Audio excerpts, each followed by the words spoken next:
फुर्ती बढ़ाई देवेला जब ना तो पे बोलाई देवेला।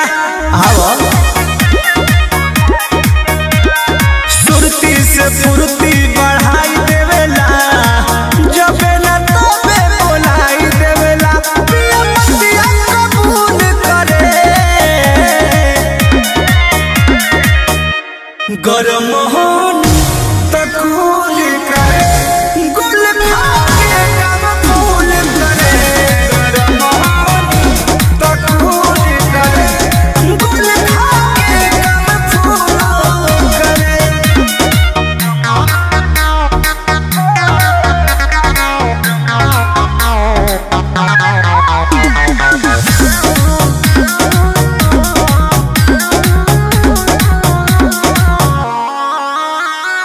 पहिरे ले लूंगी कमछिया हो कही के बोलावे ले पछिया हो आओ।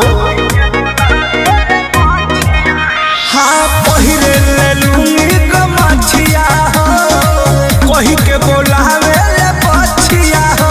सारा खर्चा वसूल करे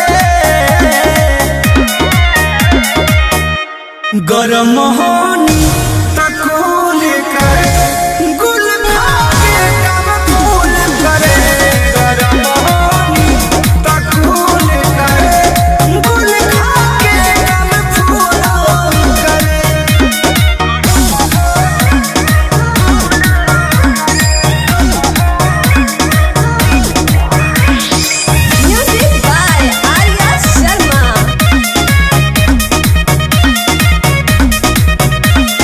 कृष्णा बेदर्दी प्रमोद चाटना चंदन बियाहुत खेला करे अतना।